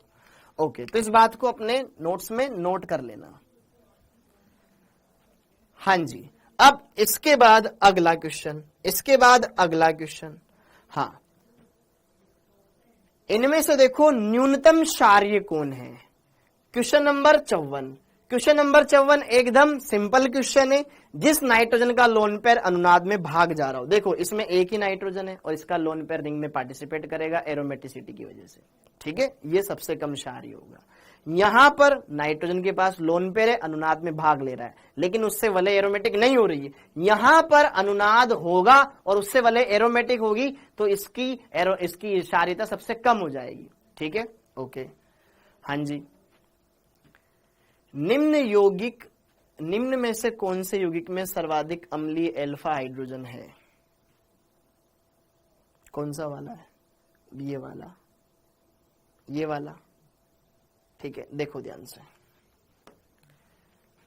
CH3COH, इसको जूम करके ऐसे लिखा, जिसका H हटाने के बाद एक स्टेबल ऋणायन बन जाए। भाई ये बोल रहा है ना, निम्न में किसका सबसे ज्यादा अम्लीय अल्फा हाइड्रोजन है? CO समूह, उसके बगल वाला हाइड्रोजन कार्बन अल्फा, उसका हाइड्रोजन हटाओ। तो जब यहां से H हटाओगे तो CH2 नेगेटिव बनाओगे, यहां से हटाओगे बेटा CH2 नेगेटिव, COCH3 बनाओगे। समझो मेरी बात को। और इस वाले क्वेश्चन में जब हटाओगे तो यहां पे, अच्छा ये आ गया ना यार, CH3, CO, CH2 और COH, ये समूह यहां पे लगा हुआ है। ठीक है, और इसको जब आप जूम करोगे तो बेटा यहां पे जरा देखो ध्यान से, CO, CH2, CO, O, CH3 है।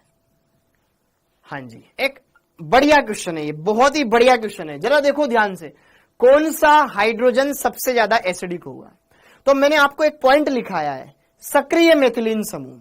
मैंने आपको एक पॉइंट लिखाया है, सक्रिय मेथिलीन समूह, मतलब बीच में CH2 अगल बगल CO, बीच में CH2 अगल बगल CO। याद आ रहा है आपको?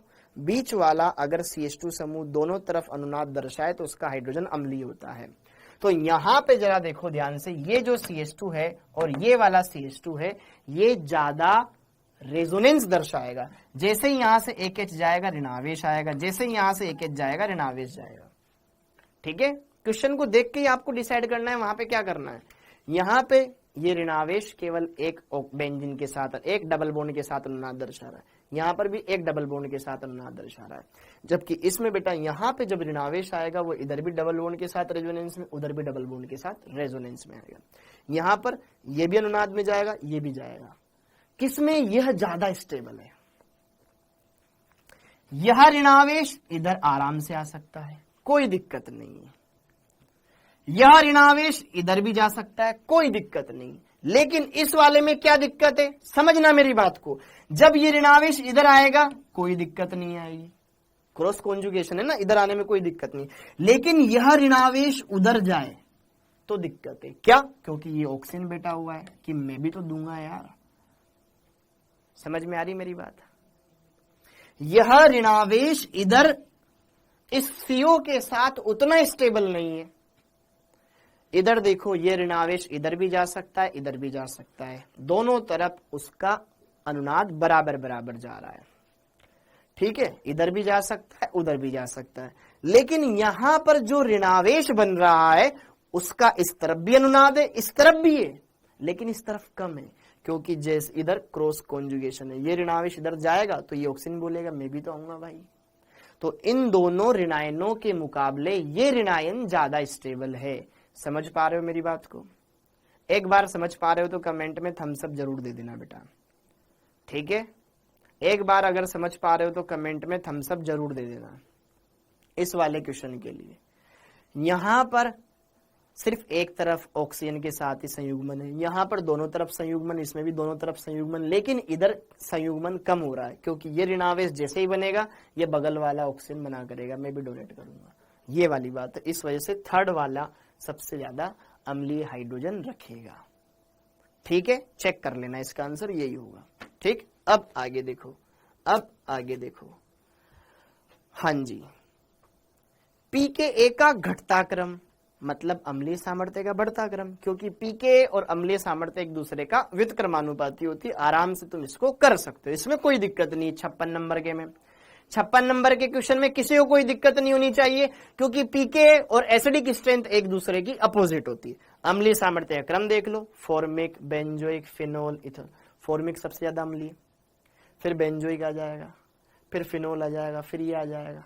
तो pKa उल्टा कर दो, ये। ठीक है, एकदम सिंपल सा। अब इसके बाद अगला क्वेश्चन 57 नंबर का क्वेश्चन। 57 नंबर का क्वेश्चन जरा देखो ध्यान से। 57 नंबर का देखो, दिए गए यौगिकों की अम्लीयता को घटते ऑर्डर में जमाओ, डिक्रीजिंग ऑर्डर में जमाना है। तो आप देखो यहां पे देखो, इस यौगिक में सबसे ज्यादा विद्युत ऋणी परमाणु कौन सा है?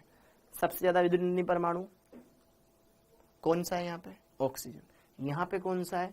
ऑक्सीजन। यहां पे कौन सा है? ऑक्सीजन है। तो अब जरा देखो ध्यान से, सबसे ज्यादा विद्युत ऋणी परमाणु इनमें क्या है? ऑक्सीजन, ऑक्सीजन, ऑक्सीजन है बेटा, है। तो ये क्या करेगा? इलेक्ट्रॉन खींचेगा। ये क्या करेगा? इलेक्ट्रॉन खींचेगा। कहां पे ज्यादा खींचेगा ये आप देख लो, काम बन जाएगा। एकदम सिंपल है, आराम से देखो किस पे जुड़ा हुआ है, कहां से खींचना है, वो सारी बातें यहां पर आप दिख जाएगी। देखो ये नाइट्रोजन पॉजिटिव, ये तगड़ा माइनस आई लगाएगा, हाँ या ना। ये नाइट्रोजन है, ये कार्बन है, ये खींचेगा। यहां पे दूरियां ज्यादा हो गई, कम खींचेगा। एकदम सिंपल, समझ में आ जाएगा। सबसे ज्यादा ये खींचेगा, फिर ये। एकदम सिंपल सा क्वेश्चन है। फिर इसके बाद इलेक्ट्रॉन स्नेही, ठीक है, घटती हुई क्रियाशीलता। देख लो कौन सी बेंजीन ज्यादा अमीर है, उस पे इलेक्ट्रॉन स्नेही पहले आक्रमण करेगा। वैसे करना है, क्लास में पढ़ाया हुआ है। ओके, अभिक्रिया के लिए सर्वाधिक क्रियाशील हैलाइड कौन सा है? जहां से ऋणायन निकलने के बाद एक स्टेबल कार्ब धनायन बने। देखो इस वाले क्वेश्चन को देखो ध्यान से।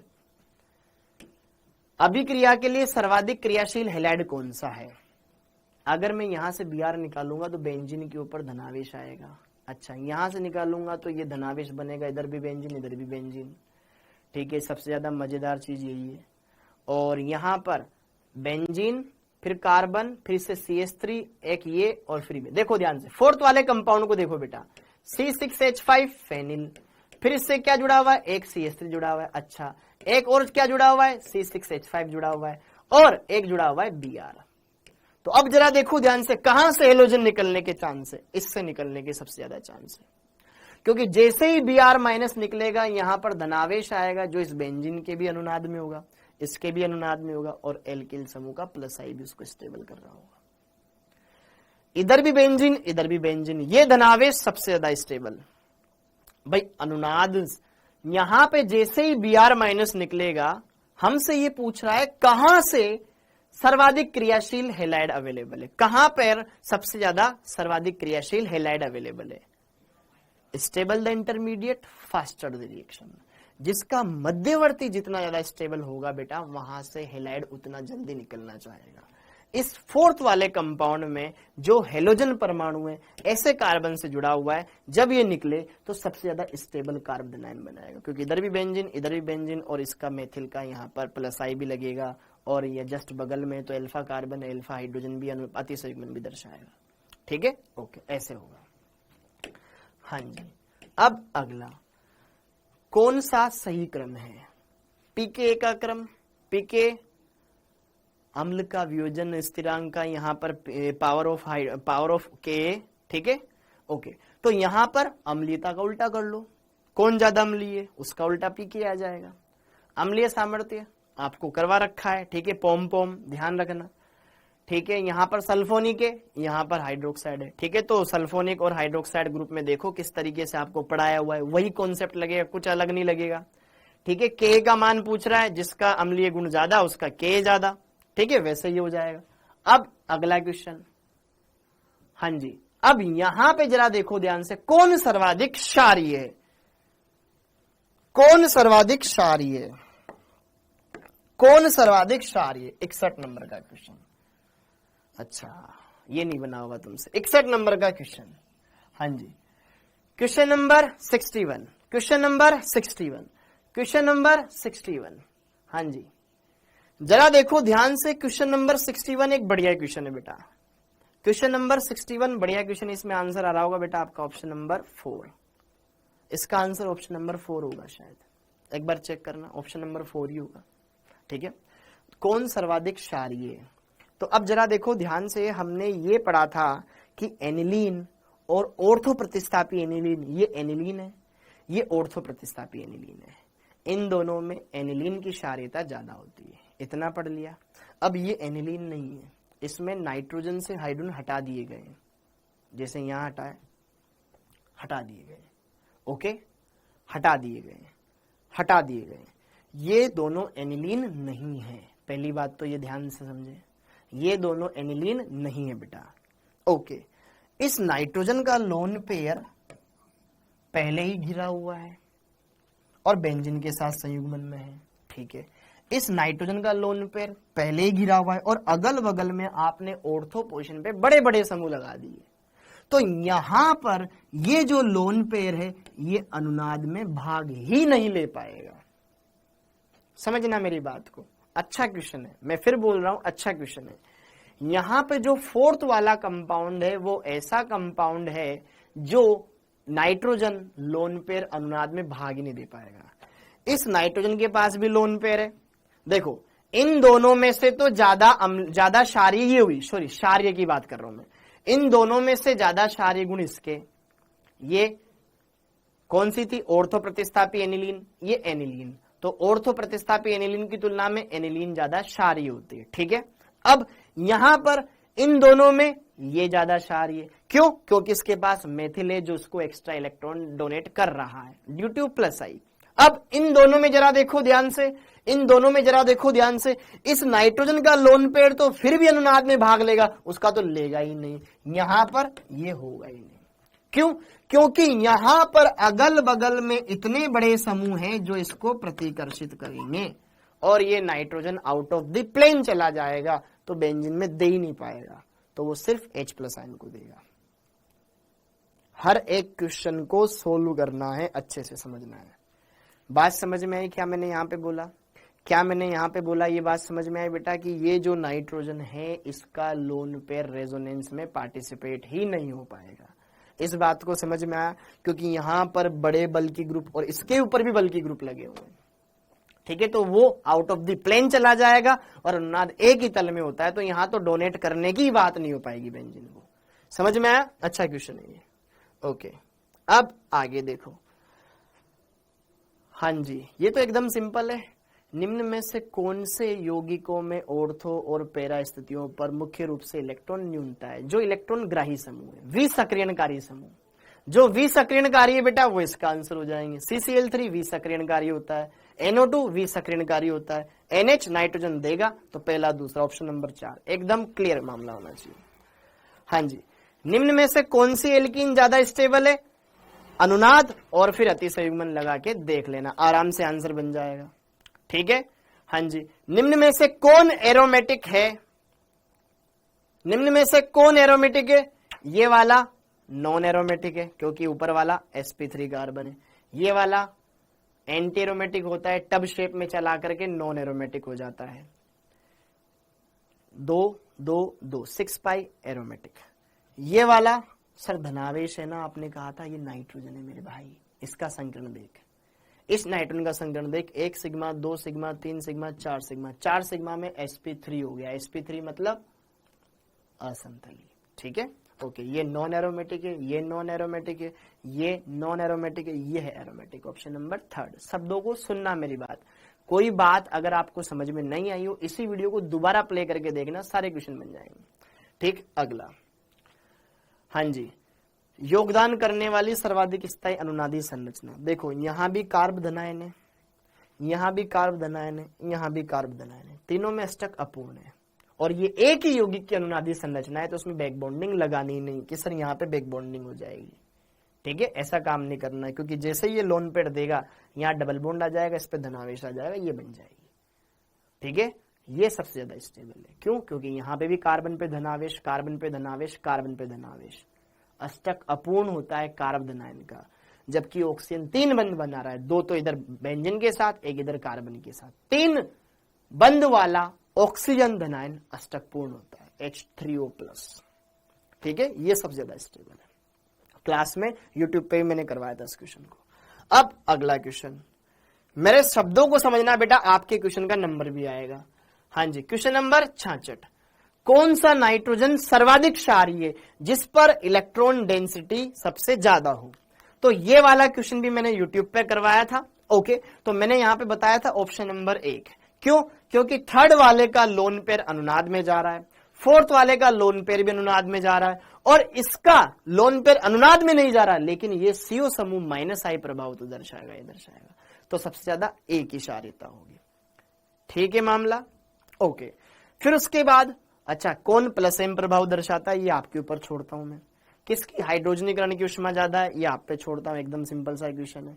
कौन तीव्र बुदबुदाहट के साथ देगा, एकदम सिंपल सा क्वेश्चन था, कर सकते हो, ठीक है। बुदबुदाहट नहीं देगा, सोडियम बाइकार्बोनेट, सोडियम बाइकार्बोनेट क्या होता है बेटा, NaHCO3। सोडियम बाइकार्बोनेट यह लवण है किसका, H2CO3 का।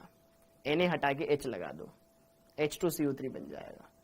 जो H2CO3 से प्रबल है वो क्रिया करेंगे, H2CO3 को अलग कर देंगे, H2CO3 H2O प्लस CO2 होता है, CO2 गैस निकलती है बुदबुदाहट के साथ।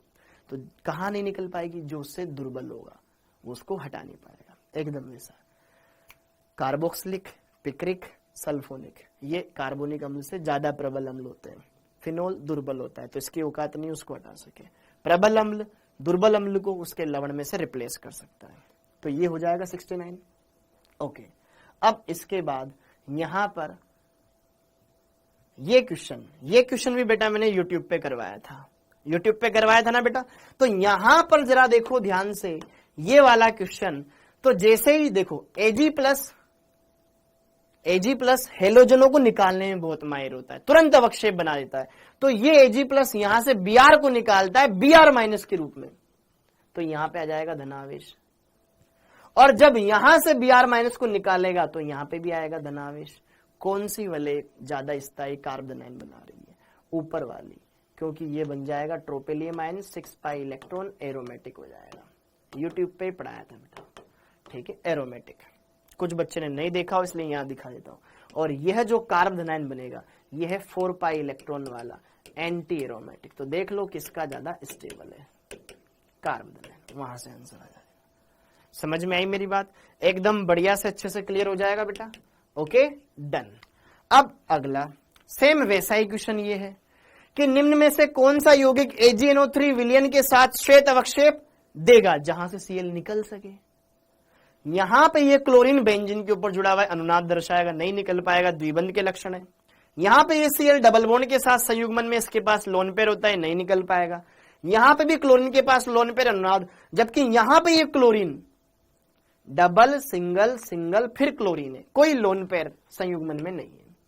देखो मैंने क्या बोला, डबल सिंगल क्लोरीन, क्लोरीन के पास लोन पेयर होता है, तो यहां पे संयुग्मन है बेटा, नहीं निकल पाएगा। सेम यहां से डबल बॉन्ड बन जाएगा, यहां पे भी डबल बॉन्ड के लक्षण आ जाएंगे। लेकिन डबल सिंगल सिंगल फिर लोन पेयर आ रहा है ना, कोई संयुग्मन ही नहीं है, आराम से निकल सकता है। Cl माइनस निकल जाएगा, यहां धनावेश बनेगा। पहली बात तो Cl माइनस यहां निकल सकता है, और जो धनायन बना रहा है वो ट्रोपेलियम आयन बना रहा है। ये भी यूट्यूब पे मैंने करवाया था, तो इसलिए मैं बोलता हूं यूट्यूब पर मैं आपके लिए पढ़ाता हूं, ठीक है, ध्यान रखें। ओके, अगला अति संयुग्मन आप कर सकते हो, आप पे छोड़ रहा हूं, ठीक है। अम्लीय गुणों का घटता क्रम, H हटा के ऋणायन बनाए। देखो H हटा के ऋणायन बनाए, ट्रिपल बॉन्ड है, कोई भी एक H हटा दो, नेगेटिव चार्ज है। देखो जब भी चक्री वलय दी जाए ना, पाइबंद दिया जाए, तो ऐसा कार्बन ढूंढो जो एकल बंधित हो। ये वाला कार्बन बेटा सिंगल बॉन्डेड है, जब यहां से H हटेगा यहां नेगेटिव चार्ज आएगा। तो देखो वलय एरोमेटिक हो रही है या नहीं हो रही है। ये क्वेश्चन इस कॉन्सेप्ट पर बेस्ड है। आप H प्लस हटा के ऋणायन बनाओ डबल बॉन्ड के जस्ट अगले वाले कार्बन पर, उससे देखो क्या वो ऋणायन बहुत ज्यादा स्टेबल है। तो देखो ध्यान से यहां पर double single double, double single double.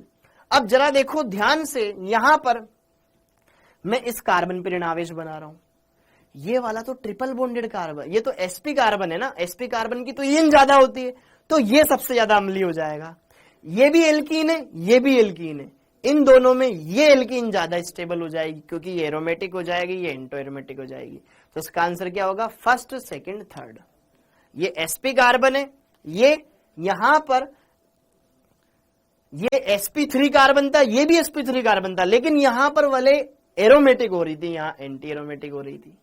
समझ में आ रही मेरी बात, समझ में आ रही। ये sp कार्बन है बेटा, समझ में आया कॉन्सेप्ट, इन दोनों में लगेगा, ये एरोमेटिक हो जाएगा, ये एंटी एरोमेटिक हो जाएगा, पढ़ाया हुआ है आपके सिलेबस में, ठीक है। ओके, अब अगला, हाँ जी, पीकेबी के मानों का बढ़ता क्रम, क्षारीयता का घटता क्रम निकाल लो, पीकेबी के मानों का बढ़ता क्रम आ जाएगा। क्षारीयता क्रम निकाल लो, क्षार कौन सा बढ़िया है वो देखना है आपको।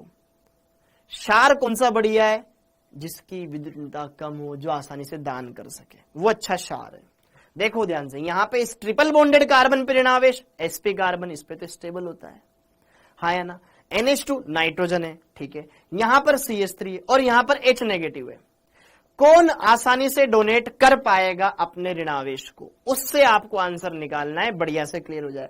अरे हाइड्रोजन बिल्कुल छोटा सा होता है, उस पे तुमने ऋणावेश लगा दिया, बहुत ज्यादा अनस्टेबल हो जाएगा, ठीक है।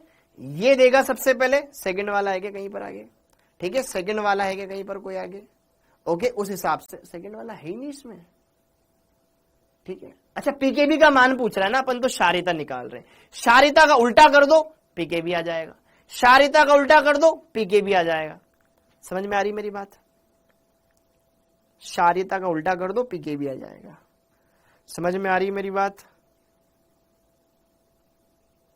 Hello hello hello hello hello hello, साथ के साथ चल रहे हो मेरे साथ बेटा, साथ के साथ जैसे जैसे मैं आगे बढ़ा रहा हूं वैसे बढ़ रहे हो ना, या बीच में कहीं रुक जा रहे हो, खो जा रहे हो, ठीक। क्योंकि मैं अगर आपके कमेंट देख करके सबके सोल्यूशन करवाऊंगा तो कोई ये बोलेगा, कोई ये बोलेगा, कोई ये बोलेगा, नहीं हो पाएगा, ठीक है।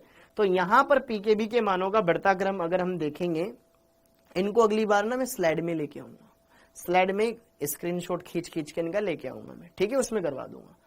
हाँ जी, तो यहां पर आप देखो जो ज्यादा अनस्टेबल है वो तुरंत देना चाहेगा, उसकी क्षारीयता सबसे ज्यादा हो जाएगी, क्षारीयता ज्यादा पीकेबी उल्टा कर लेना। अगला क्वेश्चन, हाँ जी, एंटीरोमेटिक है, ये अनस्टेबल है, ठीक है, ये तुम कर सकते हो, एकदम सिंपल है। अच्छा ये कार्बो, यहां पे एक बात है,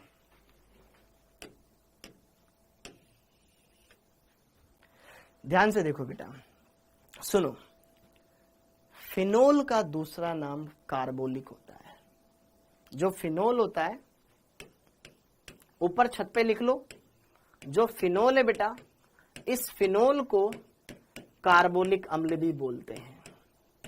सोचा था कि इसको फिनोल वाले चैप्टर में बताऊंगा, कार्बोलिक अम्ल भी बोलते हैं। फिनोल का दूसरा नाम कार्बोलिक अम्ल भी होता है, एक होता है कार्बोनिक H2CO3, ये है कार्बोनिक अम्ल।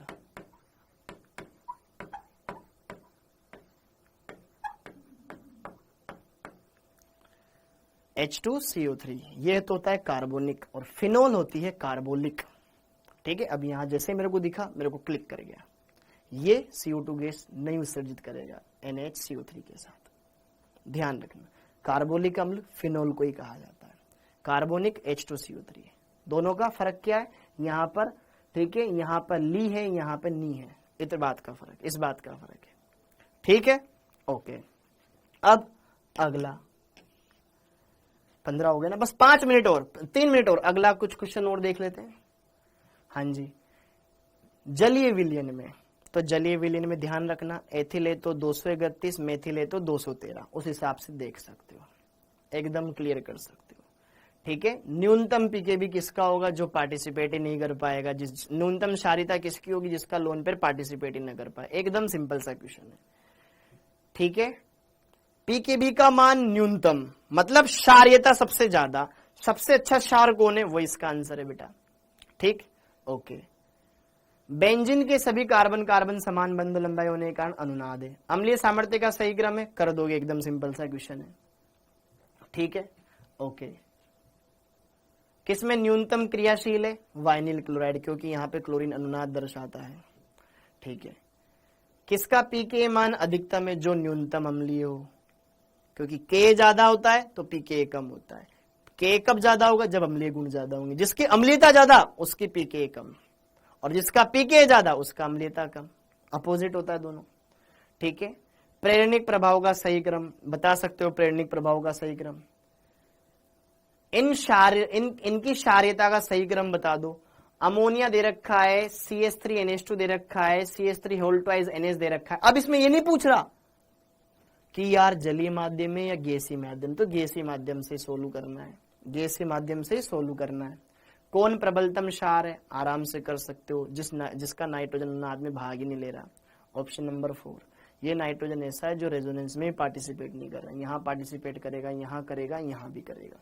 फोर्थ वाला ऐसा है जो पार्टिसिपेट ही नहीं करेगा बेटा, मूलकों का स्थायित्व तो क्लास में करवाया, एकदम सिंपल है, कर सकते हो। हाँ जी, बढ़ती हुई अम्लीय सामर्थ्य का क्रम देखो। COOH COOH COOH लगा रखा है बेटा चारों में।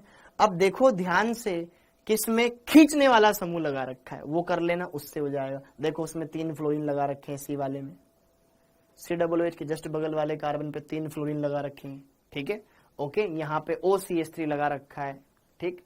तो आप आराम से देख सकते हो, इसमें 3 खींचने वाले, इसमें 1 खींचने वाला, इसमें देने वाला, इसमें 2 देने वाले, मेथिल मेथिल।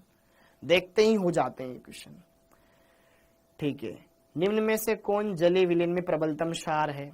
सोचना, दिमाग लगाना, करना, एकदम सिंपल है। बेंजीन वलय में नाइट्रोजन, बेंजीन वलय में नाइट्रो समूह खींचता है, इलेक्ट्रॉन खींचता है, तो वैसे सोचना, करना, ठीक है। एक लास्ट क्वेश्चन ये और देख लेते हैं, 90 तक देख लेते हैं।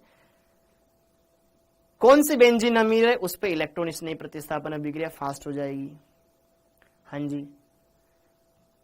निम्न में से कौन से अम्ल का न्यूनतम वियोजन स्थिरांक K का मान न्यूनतम होगा? जो न्यूनतम अम्लीय होगा उसका होगा। एक बार यहां तक देख लो, 90 तक।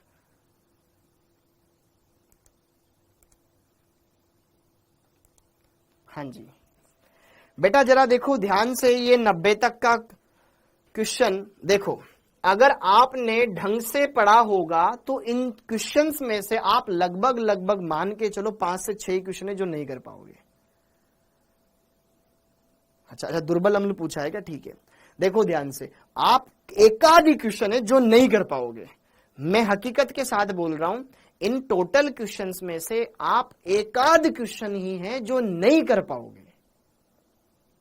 53 के बी में रेजोनेंस है, ठीक है। अगली 53 का बी, 53 का बी, 53 का बी, 53 का, अरे 53 वाले में तो बेटा देखना ही नहीं है ना, ठीक है। यहां पे तो जरा देखना ध्यान से, ये वाला हो जाएगा फिर, ठीक है। पहले 53 वाले को सही करवाओ। बी दिया है, बी नहीं बेटा, बी नहीं होगा, इसका बी तो किसी हाल में ही नहीं है बेटा। 53 का बी क्या पूछा है इसमें? अच्छा, दुर्बल अम्ल है, okay okay okay okay, got it भाई। दुर्बल तो फिर ये हो जाएगा, दुर्बल वाला सेकंड हो जाएगा बेटा, दुर्बल वाला सेकंड हो जाएगा, दुर्बल वाला सेकंड हो जाएगा, ठीक है। अगर दुर्बल पूछा है तो फिर सेकंड हो जाएगा, क्योंकि प्लस है में तो अम्लीय सामर्थ्य घट जाएगी, ठीक है, ओके। और कुछ 76 वाले क्वेश्चन में क्या लिखा है? 76 वाले क्वेश्चन में क्या लिखा है? एक बच्चा बार बार पूछ रहा है 76 वाले क्वेश्चन में क्या लिखा हुआ है। अरे यार, 76 वाले क्वेश्चन में क्या लिखा हुआ है, इस बात से परेशान मत हो। यौगिक जो जलीय सोडियम बाइकार्बोनेट विलयन के साथ CO2 मुक्त नहीं करता है, वो लिखा हुआ है, ठीक है, ओके। क्वेश्चन नंबर 100 नंबर पे क्या है बेटा? जलीय NaOH। देख, H2 से ज्यादा NaOH में Na हटा के H लगा दे, H2 बन जाएगा। H2O से जो ज्यादा प्रबल है वो क्रिया करेंगे और Na को रिप्लेस कर देंगे। H2O से जो कम, H2O से जो दुर्बल है वो क्रिया नहीं करेगा, एकदम सिंपल सा, ठीक है, एकदम। ये क्लियर हो जाएगा। क्वेश्चन नंबर 34, जिसको जाना है बेटा जा सकता है, जिसको जाना है जा सकता है, तुम्हारे अगली क्लास का टाइम हो रहा है। क्वेश्चन नंबर 34, अरे यार समायोता पे आ गया तो,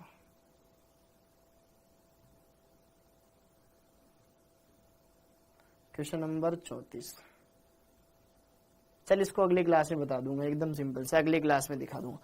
सर वे जिनमें अनुनाद है फिर नाइट्रोजन भाग क्यों लेता है? बेटा देखो ध्यान से, मुझे कुछ समझ में नहीं आया। 0 से पढ़कर 0 से 80% समझ। अच्छा मुझे बताओ कितने बच्चे हैं जिसको फिर भी समझ में नहीं आया? तो आप बेटा वीडियो दोबारा देखें, पूरे लेक्चर्स दोबारा देखें, लेकिन ये चैप्टर समझ लोगे तो मजा आ जाएगा, ठीक है, ओके। जिनको समझ में नहीं आया प्लीज आप लेक्चर दोबारा देखें। और अब अगर देखो आप मेरी जगह यहाँ खड़े होंगे ना, तो आपको पता चलेगा एक क्या पूछ रहा है, फिर दूसरा क्या पूछ रहा है, तीसरा क्या पूछ रहा है, किसी एक का मैं ढंग से जवाब नहीं दे पाऊंगा। तो फिर मैंने बंद करके पूरे सबके क्वेश्चंस को सोल्व करवा दिया, ठीक है। तो कोशिश करें आप ढंग से सारी चीजों को समझें, बढ़िया से क्लियर करें, अच्छे से अच्छा आपका फायदा होगा ज्यादा, ठीक है। थैंक यू बच्चों, जय हिंद।